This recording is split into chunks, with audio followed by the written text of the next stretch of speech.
Well, thank you so much, Neil and Alan, for including me in this wonderful event. What a great start to the day. And in case I didn't come through, I'll just make this point clearly one more time that we'll be exploring more today. But once you start pulling on that thread of disclosure, really the whole structure that's supporting these control structures starts falling apart. And what we're left with is our divinity, our consciousness, the nature of who and what we truly are, which I think is really the biggest thing that's at stake in this movement that we're a part of.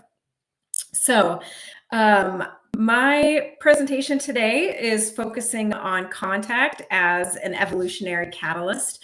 We'll be talking about how what's at stake with worldview transformation and what it tells us about why this knowledge has been kept from us. So I have the presentation in 4 parts. In the first one, we'll answer the questions, what are worldviews and why do they matter?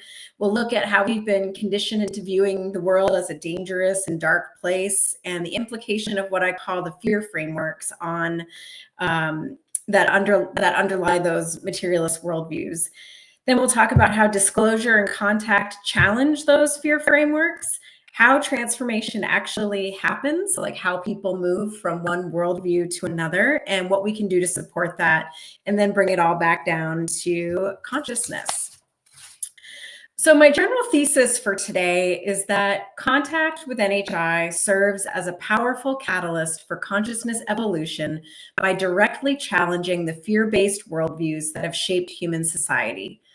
This transformative process extends far beyond disclosure. It represents an opportunity for fundamental worldview reconstruction that could liberate humanity from limiting belief systems and enable a post-control civilization based on expanded awareness, interconnection, and conscious co-creation. And so I've really been picking up lately on this idea that the post-disclosure world inevitably and ultimately leads us to a post-control world. And that's a free world of unlimited human potential, which should be very exciting to all of us. I know it's exciting to me. So why worldviews matter? I'm going to start here. I'm borrowing from a wonderful book by Jack Meserow, which I can't see myself, but hopefully you guys can see that. It's called Learning as Transformation. And he says that a defining condition of being human is our need to understand and make meaning of our experience, to integrate it with what we know, to feel safe and avoid the threat of chaos. So the understanding and meaning is reflected in a person's worldview. Worldviews are essentially the basis for how we interpret, make sense of information, and engage with the world. It acts as a kind of filter or interpretive lens, providing the frame of reference and the structure that our tacit assumptions and expectations are built upon. So together, they contribute to this consensus reality. And I love the way researcher Jeremy Clifton teed it up. He says that person's worldview answers the fundamental question of what sort of world is this? And so as you can see in the diagram here, worldviews matter because at the individual level, they affect our beliefs, they affect our decision-making, they impact how we feel about the world and how we engage with it. On a social level, it affects how we interact with our friends, our family, how we view our role in our community, and our sense of social responsibility. From an environmental perspective, it affects our relationship to nature and how we approach resources. Then there's also the global perspective. How do we show up in the world? How do we interact and navigate international relations and view global ethics? And I've added to this slide the galactic perspective, because I think our worldviews will also inform how we view and approach other civilizations. we may, and that may happen in a number of ways. We may project onto them how we see ourselves. So for example, if we see ourselves as these violent, exploitative people, we may assume that the civilizations that we meet are also like that. Or we may bring that agenda to that interaction, which would be unfortunate. And so these worldviews may also dictate how we respond to to these other civilizations and to each other. And how we feel about contact may depend on how secure we feel in the state of our world and the level of agency we believe we have. And as I said in the when the other presenters were still on, this matters because what we bring to contact also could mean that we just trade one set of masters for another. And we don't want to do that. If we are approaching the world looking to external authorities,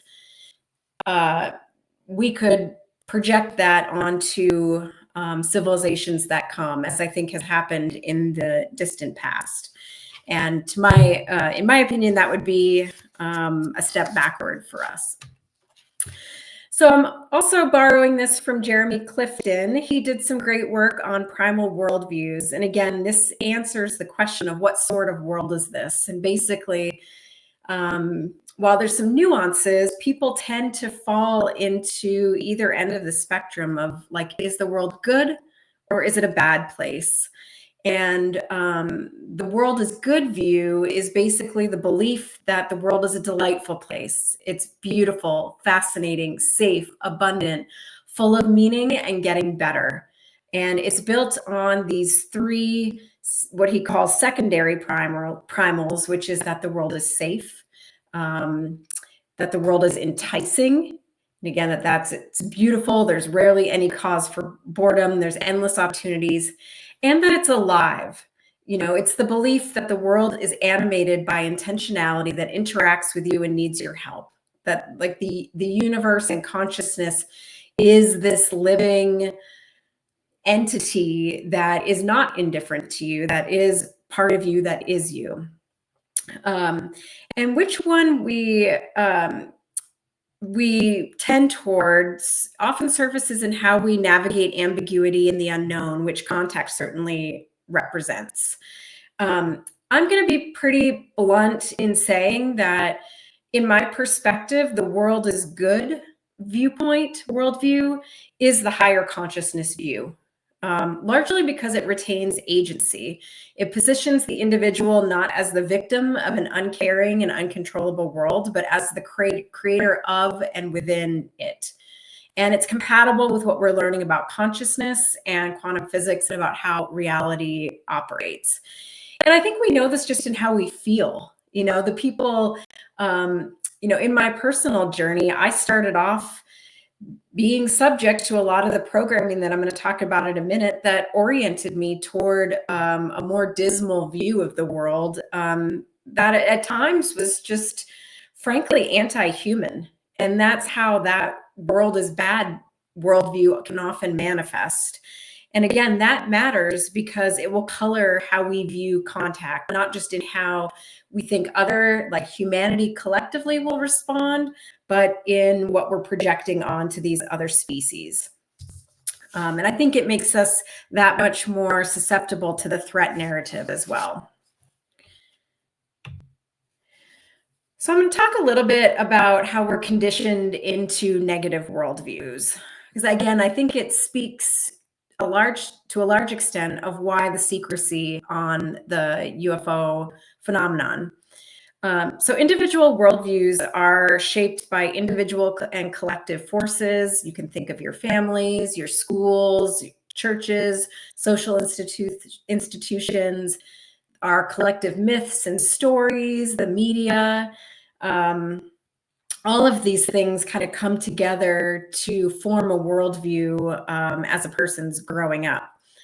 But the interesting thing is Clifton's research suggests that worldviews are formed independent of personal or global circumstances. So while the early childhood experience certainly matters, his research suggests there's a lot more to it.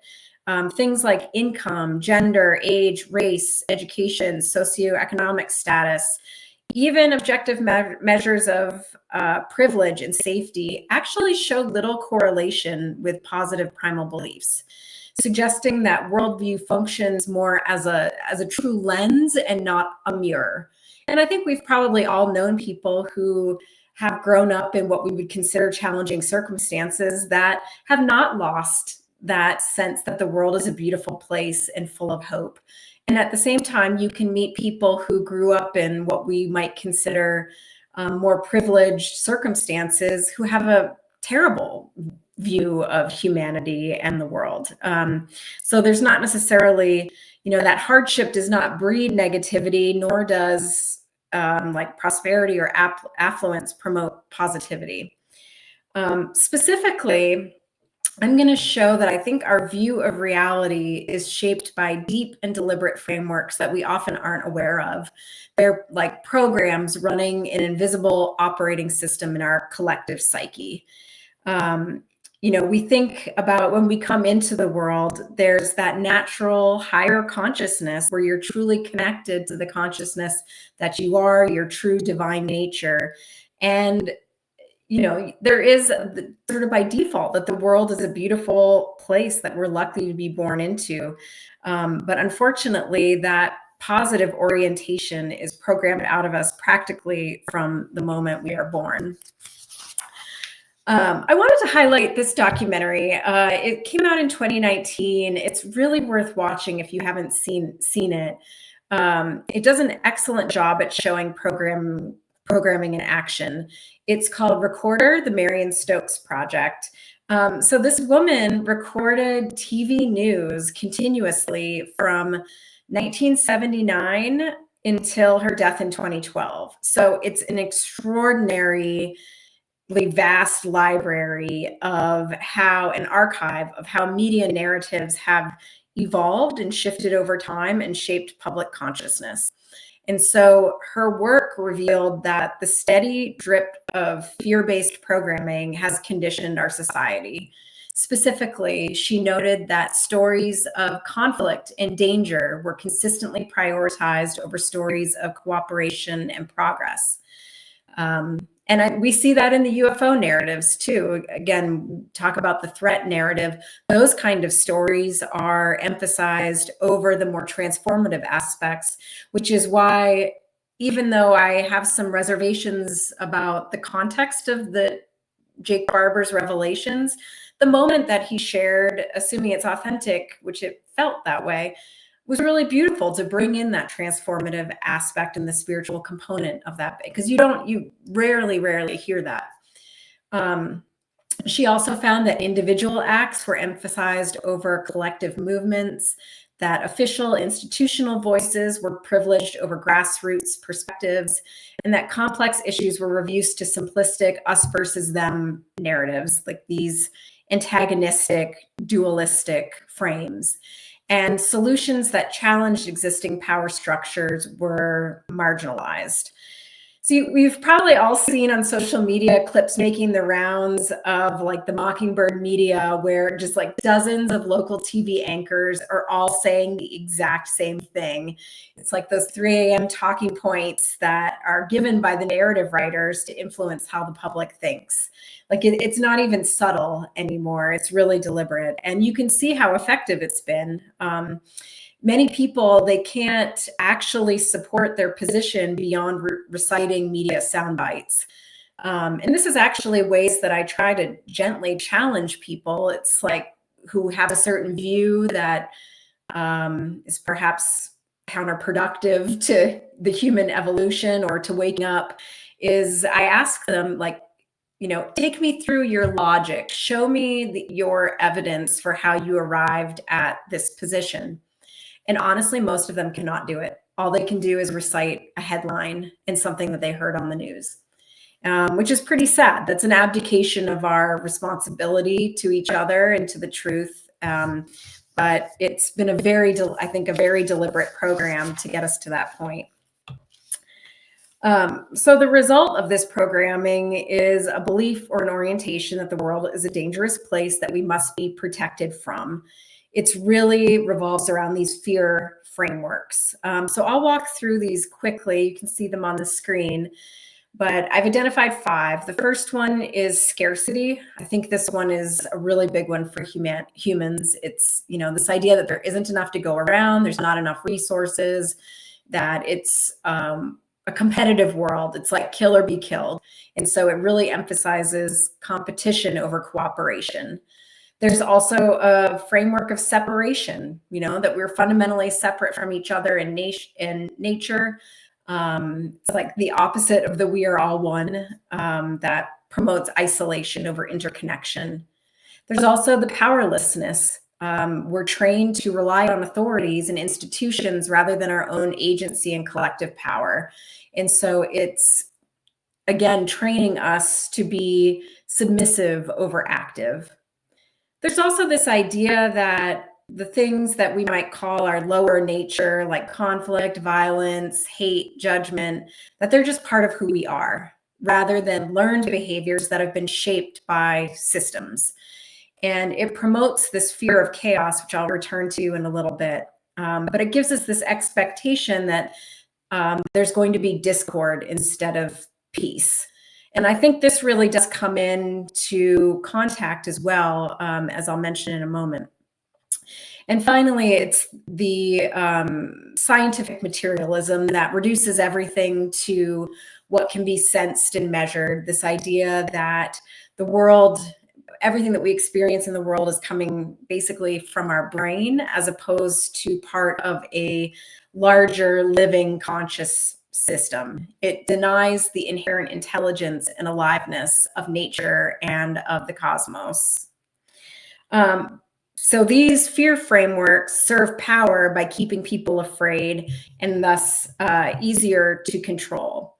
And the irony, though, is that, these frameworks don't actually match human experience or scientific evidence. Research shows that humans are fundamentally cooperative, that we're hardwired for empathy, that grassroots movements do have power to create change, that peace is possible, and that consciousness is fundamental to the universe. And just as a quick example, I live in an area that was heavily impacted by Hurricane Helene, or whatever we want to call what that was. And, the official government agencies were saying, oh, well, it's going to take, 3, 4, 5 months to clear that road and get the traffic flowing again. And people banded together with their chainsaws and their bobcats, and they got the road cleared in a day. And that's the spirit of humanity that you hardly ever see, because it's contrary to the control structures that we're all being shepherded into. But the good news is that once we can articulate these frameworks, once we make them explicit, we can begin to question and transcend them. And coming back to contact experiences with the phenomenon, even just disclosure, is particularly powerful because they often directly challenge these frameworks, as I'll talk about in a little bit. I just wanted to mention that I did some research as part of a group I was a part of that interviewed about 39 people across generations to understand how people are thinking and feeling about contact. And it was really interesting to me. Definitely confronted a more bleak view of humanity and sort of that world is bad or humans are bad worldview. The interviews revealed kind of a paradox of quite a few. First, most people already believe that we're not alone. They see it as like a logical inevitability, like, of course, we're not the only thing that exists. But in their mind, it exists as more of a theoretical possibility. It's not something that's been made real or manifest in their lives.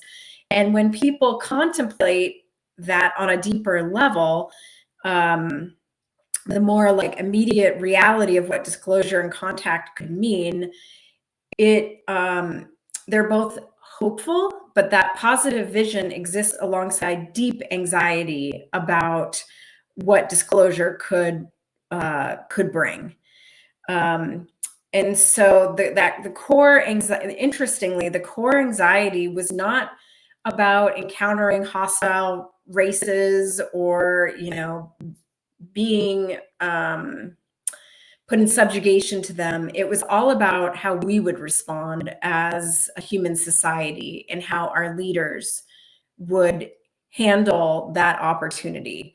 And again, that's not an unfounded view. There's plenty of evidence and reason to be nervous, but I think it's again sort of indicative of this larger worldview that we can't trust other people, and that the world is a bad place, that humans are violent and are going to basically screw this up, is what some of our interviewees said. And there's this interesting tension, though, between a deep distrust in authority. Pretty much everyone we talked to said they had no faith or trust in the government. At the same time, they were operating under a deep fear of societal disruption. So it's like they want the truth while being afraid of the chaos it could bring. And it's like, well, I'm ready, but I don't think everybody else can handle it, kind of thing. And it's like holding a vision of hope, but seeing no way to actually get there. So it was a really, I wrote an article for my Substack on there called The Disclosure Paradox. You can read more about what we uncovered there. But I think as we go forward, there's a profound implication here. Many of us are interested in humanity's consciousness journey into this awakening, this evolution into a more compassionate, kind, free society. And we can't do that if we're holding humanity in contempt. Like our whole view, we cannot uplift a race while also condemning it. And as humans, to the extent we have this negative worldview, negative view of humanity, that's going to affect how we view ourselves. And so that's part of why I come back to this world is good, this positive orientation, not just for self, but for others, is a key part of the consciousness journey and kind of letting go of that old programming. All right, so we're going to talk about how contact can challenge the fear frameworks. So I'll just walk through this briefly, going through the same 5. So from a scarcity perspective, contact introduces the possibilities of post-scarcity technologies. And I use free energy or zero-point energy as an example in the next slide. But separation as well, in the face of contact, it should minimize human differences. It demonstrates interconnection on an interplanetary and interdimensional scale. From a power perspective, it empowers people with knowledge that up to this point has been the domain of secret Black budget programs or the so-called elites. It democratizes knowledge in a way that I don't think we've fully experienced yet, though obviously all information is available to anyone at any time, but it's been deliberately kept from us. And because it has been kept from us, I think that in and of itself actually reveals the nature of the control structures that have been in place. And so with that revelation, with that kind of disclosure, it encourages a shift from external authority to internal agency, which again is a huge part of consciousness and what's really going on here. That higher consciousness, that higher awareness, it leads to cooperation because we identify as part of the same whole. We see the interconnected nature, making conflict illogical. Of course, you're not going to, when you understand that we're all beings having a human experience, living out the exploration of consciousness in different ways, all reaching for the same light, essentially, and embodying that same light, you're not going to want to harm that. There's a profound kind of tolerance and appreciation for the different paths that people might take. understanding that we're all sort of rowing in the same direction, even if it doesn't look like that. So I think the conflict kind of falls away naturally because of this greater level of understanding and compassion. I also think, and I bring this in another slide, contact could offer models of higher consciousness societies, things that other civilizations have navigated through, and we can learn from them and what life's like on their planet or their plane of existence. And finally, the materialist worldview just becomes untenable when faced with the evidence of consciousness as primary. You really cannot encounter the paranormal and the phenomenon and have the materialist worldview stay intact. And to me, that's a beautiful thing. Okay. So let's just expand the possible together for a moment here. I'd like everyone to just imagine a world where energy constraints no longer limit human potential, where ecological systems can heal, and where we can truly ask ourselves what kind of civilization we wish to become when the false constraints of scarcity no longer dictate our choices and dim our imagination. And I love the example of the 0 point free energy because it hits on economic transformation.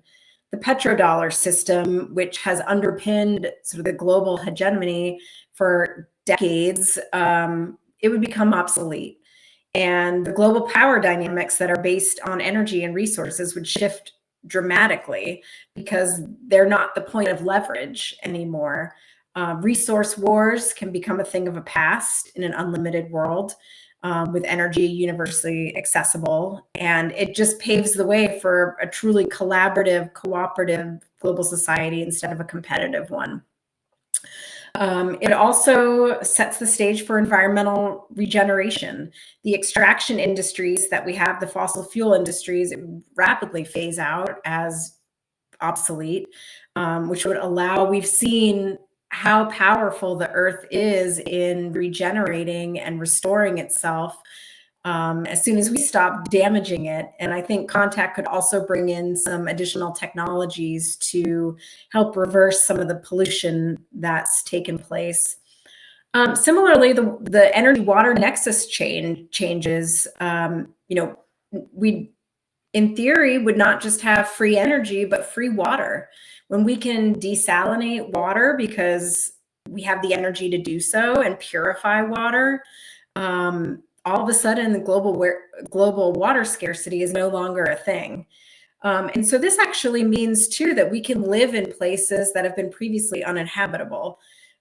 Transportation will change, and with energy and water readily available, it opens up new habitats for us, as well as potentially space travel, becoming a spacefaring race.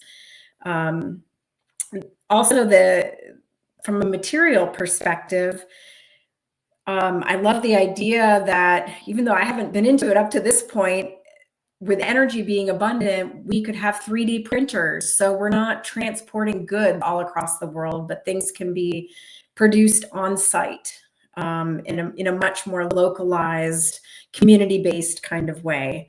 So at the same time, you can imagine the whole nature of work and what we consider work would transform, because energy could be harnessed to automate things that just don't have a lot of this human value in us doing them, some of that physical labor. And so communities can become more autonomous and self-sufficient by harnessing these localized energy resources. And perhaps most profoundly here, going back to the scarcity fear framework, when that falls away, we lose this scarcity competition mindset and move into an abundance perspective. So I just invite everybody for just a moment to kind of feel what that would feel like, to never have to worry again about filling up your car, heating your house, having access to water, feeling like you need to do in order to have. It's all provided, essentially. The psychological implications of knowing that our needs can be met for everyone is so transformative. So that's really a big part of the promise that we're coming into, and where consciousness can really thrive when it's essentially set free. So along those lines, this is perhaps a couple hundred years out, though I don't really want to put a timeline on it because who knows, but the ninth dimensional Pleiadians, channeled by Wendy Kennedy, kind of inspired this vision here. They've helped paint a world where there's truly unconditional exchange, a world where there's no money or even barter or trade, because each person can trust that their needs will be met through a diverse, interconnected network of people doing what they love. Everybody's following their passion. There's bread because there's people who love to bake. There's music because there's people who love to play. There's homes because people love to build. And even for the stuff that we may not love, and the things perhaps that cannot be automated through energy, there's a spirit of cooperation where we all are contributing to this larger harmonious whole.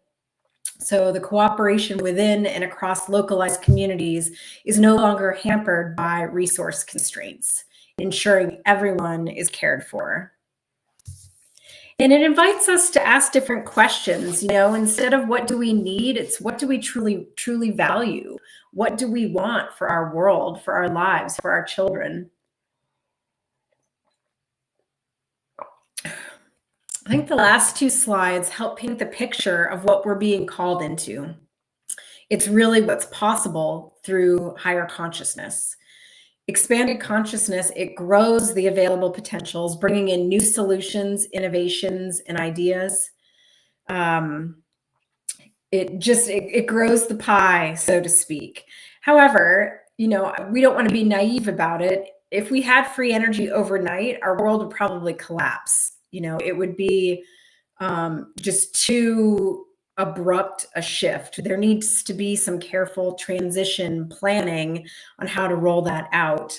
And obviously, we are seeing that there are powerful dark interests really heavily invested in the current systems that would and are resisting that change. And so this is playing out amidst a larger context right now. But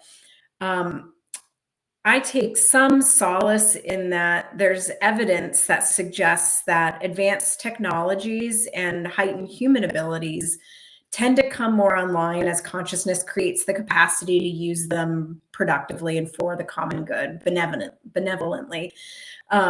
You hear this, I heard this in one of the telepathy tapes episodes, which keeps coming up, which is wonderful, is I think one of the children said, "You don't get this ability if you lie." It's like, and that's part of why these children, I think, are able to access it. They have that higher consciousness perspective, and they understand the responsibility that comes with these gifts, and can see how it doesn't come online for people who want to use it to manipulate or to deceive, because there is no deception in consciousness.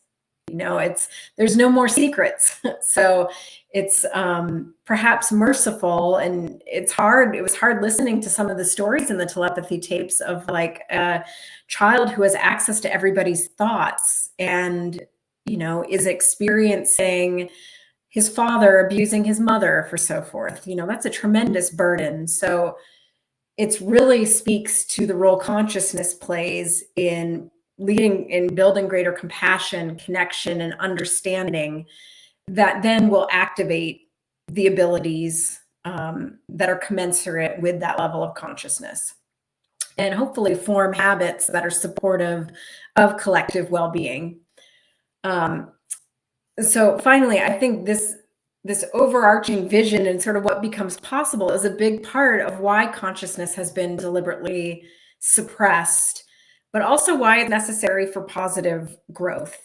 expanded consciousness brings expanded potentials across the board. There's nothing that's not affected by it. All right, just doing a little time check. So let's talk about how people actually change their minds. So transformation theory's focus is on how we learn, and this is from Jack Meserow, that book I shared, how we learn to negotiate and act on our own purposes, values, feelings, and meanings, rather than those we have uncritically assimilated from others, in order to gain greater control over our lives as socially responsible, clear-thinking decision makers. Essentially, we're talking about moving from the socialized mind to the sovereign mind. So worldviews tend to evolve through a process. It starts with introspection. You have to become aware of what you're believing. What are the implicit and explicit values, assumptions, and beliefs that construct your reality perspective? What are those tacit assumptions? And you need to assess them then. There's a period of assessment where you need to challenge and reevaluate the justifications for beliefs and explore alternative ways of thinking. This is essentially asking yourself, why do I think that? What is that worldview? What is that belief based on? Is it actually based in fact or a story that I've been telling myself? You also need to have the mental and emotional flexibility to consider and accept new information. There's a period of learning where we are willing to step outside of what we've defined as true to consider alternative possibilities. And this is actually where a lot of people sort of stall or break down because their ego won't let them accept information that contradicts their prevailing view. But this is how we grow. And similarly, it's very helpful to have a supportive community where you can expand your cognitive framework, learn from other people, test your assumptions through dialogue, and just go beyond your mind to sort of sourcing collective wisdom on this. And then finally, very, very important in all things is the action piece. How are you making decisions and behaving based on these new insights? We also speak of it in the consciousness field as, have you anchored the frequency of these new beliefs? Have you stabilized and fully integrated the insights that have come along? And are you truly operating at that new frequential level? And your life, if the answer is yes, you will see your world will change, your reality will shift, and you'll experience things in a much different way. And that really gets to the importance of worldviews. It's not how you see from a new perspective, it's how you live from a new perspective and embody that new awareness and understanding. That largely is the consciousness journey. And it's why you can't just tell people they're wrong or give them a new view. Like, they need to discover it through their own inquiry and experience and testing and fully embrace it for themselves. So what can start this process is what Meserow calls a disorienting dilemma. You could also refer to it as like a shatter point, cognitive dissonance. I loved Tara's talk yesterday about ontological shock. Certainly, that also qualifies as an experience that just doesn't fit into the existing worldview. Something where your existing beliefs cannot adequately explain what you're observing or experiencing. It creates this unresolvable tension between old and new paradigms. And fortunately, there's opportunities for awakening every day. Almost anything can be a disorienting dilemma if you're open to it. I think this happened a lot during COVID, where people just started seeing the deception and the patterns of overreach. People started connecting the dots, especially like I mentioned that sort of the Mockingbird media, the clips of all of the news anchors saying exactly the same thing in pretty much the exact same cadence, and you start to say like, wow, like I really am like, there are vested interests trying to influence the way that I think for a given end. It can also happen through psychedelics, contact experiences, again, seeing a craft do things that our science says isn't possible, or encountering a being or having some kind of transcendent experience can be that catalyst where your existing worldview just has to be expanded because it can't accommodate what just happened. But the catalyst is not a complete process. So I say here, it can be sudden and dramatic, but typically there's been something leading up to it, a progressive series that sort of laid the groundwork. So Mesereau in his book says, although a single event may catalyze a shift, closer examination reveals that the change or shift was long in coming and its possibility prepared for in myriad ways, generally across years. We found no instance of transformation as the result of an isolated epochal event. And so part of why we pursued the interview project is because we realized that simply exposing people to logic and evidence just wasn't enough. It needs to be experienced in a meaningful, emotional way, and then integrated through repeat experience in supportive communities, which is why disclosure is just an initial step.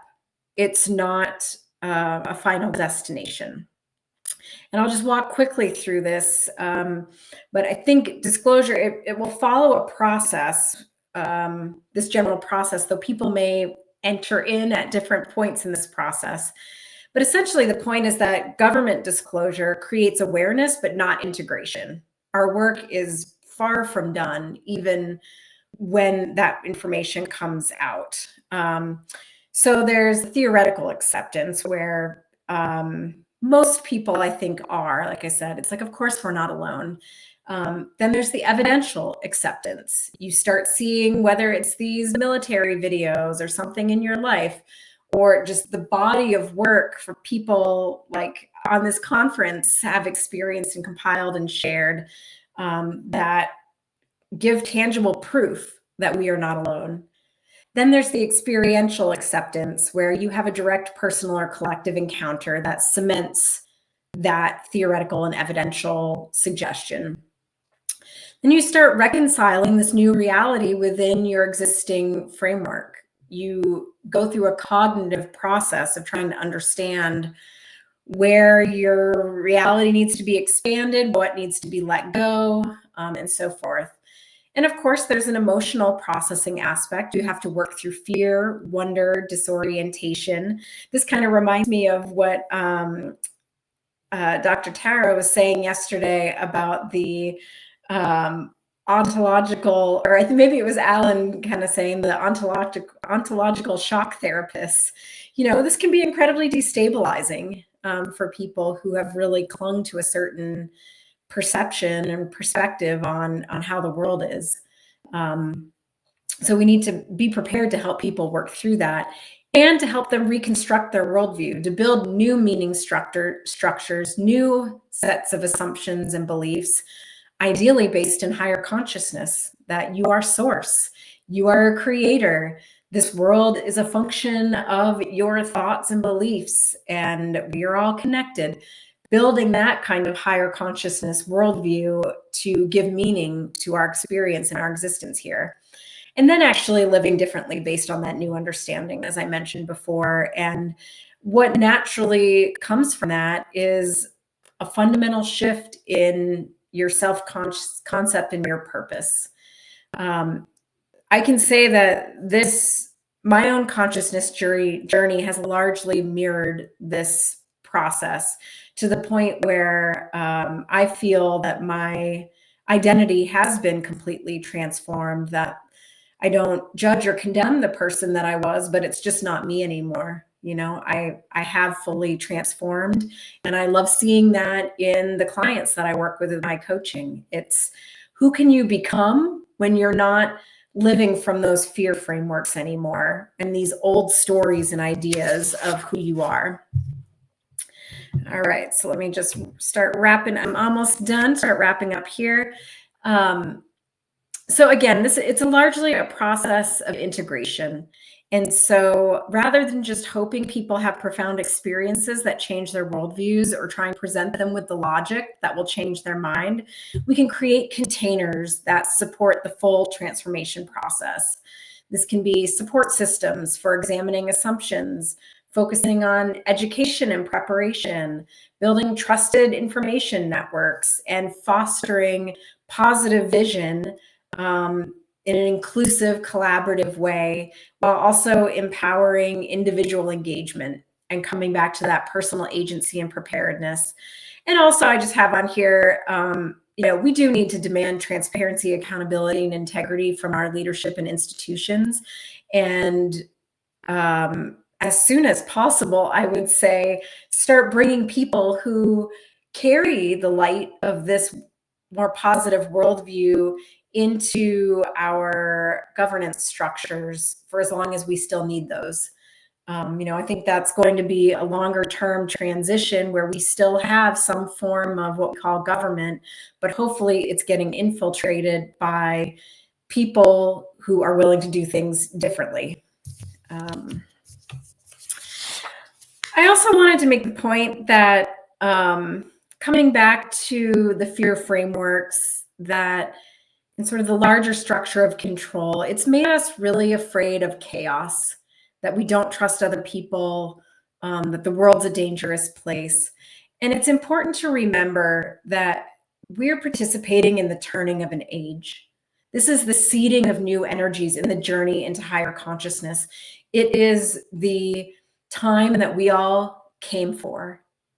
And of course, it's going to be chaotic because it's born of an unnatural construct.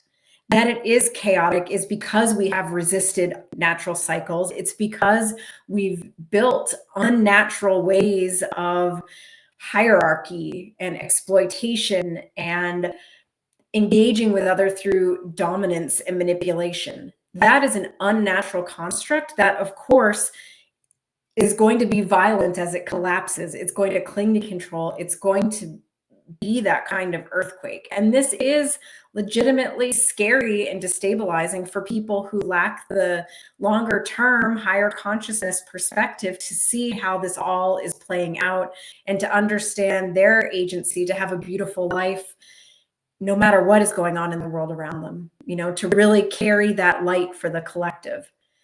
And so part of what my journey has been too is being comfortable with that chaos, because it represents, it doesn't need to impact my personal life, but it also represents a creative force and really fertile ground to create something new. But to be harnessed effectively, it needs to be paired with imagination, vision, and a commitment to individual agency over external authority. And it needs to be grounded in love instead of fear. And so these are my last two slides here, but I think we are past the tipping point. I think disclosure can be a powerful, disorienting dilemma that catalyzes a shift from negative to positive worldviews. It represents an individual and collective evolution of consciousness that supports higher order thinking and collective caretaking. And how and when contact unfolds, I believe, will largely depend on that consciousness evolution, which is exponential and inevitable.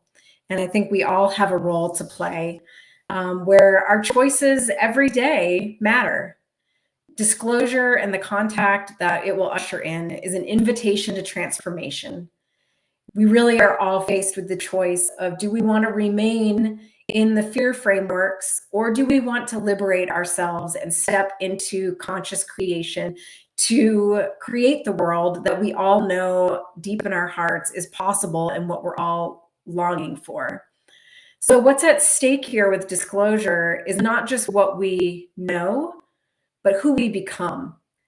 And so I just wanted to leave with asking everyone to just reflect at some point today or in the near future on what you want your contribution to be. I know this is a conscious community, and there's so much power in that when we all step into our own integrity, our own agency, our own authority, and be a light for others. So that's, as said, I write a Substack called Getting Ready for the Galactic Age, where if you enjoyed this material, I invite you to check it out. It's free. It's got all kinds of good stuff on there on consciousness, contact, and dismantling systems of control. Wow. Amazing. Okay. Carolyn, applause from the crowd. Oh, we're in the infinity of my desktop. Okay. There we go. You took us into infinity. So let me. Can you bring Zinka on too, Neil? Yeah. I just want her to Carolyn, that was incredible. Thank you so much for that. Oh, thank you. It was, there's so many things that you said there, and I just love how today's been flowing, because it's really, I feel there's a bridge between what the Hurtaks did and what you're doing, but a bridge of the two worlds for yourself, bringing the esoteric spiritual realm into this grounded, practical, what's going on with disclosure. And I love that you shared what this world will look like as we're having these technologies released and as we understand who we are, and it's true. We really do need to realize that we're in this together, because we've been almost brainwashed to think that competition is what inspires growth and evolution. Right. Whereas when we really come together, what we're seeing now, I feel, is competition is so divided that one side cancels the other side, and we have no progression, because every time one side takes over or is in charge, for example, they just cancel the progression of the other side, and vice versa. So we're kind of at a stalemate, and the only way to move forward is for us to come together. Competition and cooperation instead of competition. I want to introduce you to Zinka Kara, who does a purpose lab, and what you were saying about purpose and connection to UFO disclosure is beautiful, right, Zinka? Yeah, you are truly living in your purpose. And that's one of the things we've been helping people do. But it's beautiful because what you said is it's inevitable. And I would like to put you in charge of coming up with these structures, which is that's what you're doing. Look, these are the big broad stroke structures that we need to move into as we incorporate all this new everything. And so it's really great what you're bringing. And I think it can translate into our everyday lives through the way we organize our government and businesses and lives. So you talked about, the ontological shock is actually the bigger thing. And I don't even think of having ontological shock, but I have it all the time. I had it just now. So even people as open-minded as Neil Gar and Alan Steinfeld, I don't think there's very many people on the planet that are also going to be going through, how do we integrate this? Now what's next? How do we play together? How do we incorporate our higher minds? How do we look from a perspective at all of this that we've arrived to together? All of us have been part of this new conclusion in this exciting galactic age. Right. We've all been What was really important is the initial steps for disclosure that you laid out based on your own process. I thought was a really good framework that society, the world, civilization can go through. So thank you for that. Yeah, so practical, so valuable. Everything you said, I was like, wow, this is well put together. Thanks for guiding us. Well, I appreciate that. Thank you so much. And I see I can put it in the chat. I saw someone was wondering about the book that I was referencing. And transformation. And hopefully you'll be here for the panel later if you can. Yeah, cool. I have some questions for you, so I'm excited to talk to you some more. And I just signed up for your Substack, which is the first Substack I ever signed up for. So wonderful. Thank you. Yeah, I'm gonna be connected. And just one other thing that you said, I want to just speak on for a second here, is that you were sharing about the survey I think you did, or that people don't really take the time to they don't think we're alone in the universe, but they don't really take the time to even really contemplate what that means. Right. You know what I mean? That was so profound right there, because we're just so caught up in this world that it's like, oh yeah, of course, but even in that, it's like we're not even fully invested in what we're really saying. It's almost like it makes sense, but let me get back to my day-to-day life. Exactly. That's affecting me right now. Right? Yeah. Right. Yeah. No, so interesting. Day-to-day life with aliens here is not possible. Yeah. So everyone, we just went through, and that is everyday life is it's over. going to be new, right? Because the questions all of a sudden have another question on top of it. Because the ETs are here, and that's a whole nother it's an exciting new chapter.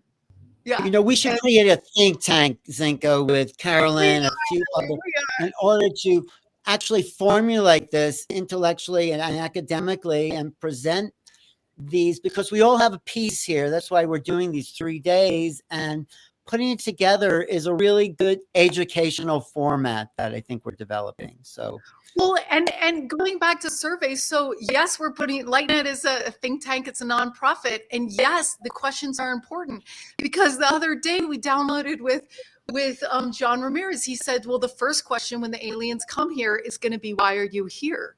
Mm-hmm. Or what is the question we ask them? And so we started asking all these famous people, known people, what would they ask? And, you know, my boyfriend was like, how was your trip? He was going to use one question on that. And then my son was like, how is your world in percentage different than ours?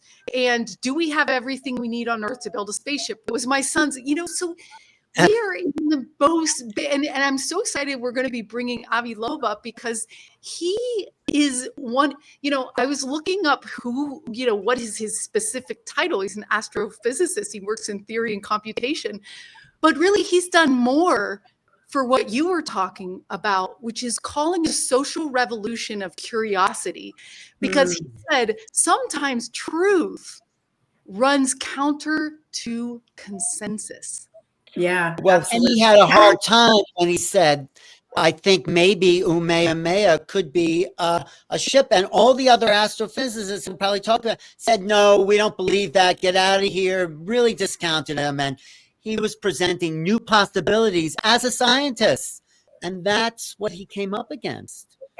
But as Alan and I were talking the other day, we said, you know, there's not many people who stayed in academia, you know, because Dean Radin started his institute. You know, there's Roger Nelson, John Mack, whose curiosity now feels like, they were talking about the archives of the impossible, and John Mack's archives take up rooms. Like, that's how curious he got about it.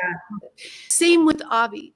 So Avi made it okay for curiosity to be a scientific domain. Like, hey, I'm not gonna, you know, make any judgments, or, you know, we're just gonna, we want to look at the research, and it's okay to even be curious about what this is. And so he alone marshaled so much, and I want to talk about that. Am I moving into the introduction, or? Oh, you could. Carolyn. So yeah, Carolyn, thank you so much. Thank you. Carolyn, I want to be in touch, because you're amazing. Absolutely. And you have a lot of what humanity needs right now is some steps on how can we organize ourselves in a higher consciousness to make this awesome. Yeah, I would love that. I'll give you her information, Zinca. Thanks so much. See you later for the panel. Around. Yeah. Want to hear what you have. Finding your purpose.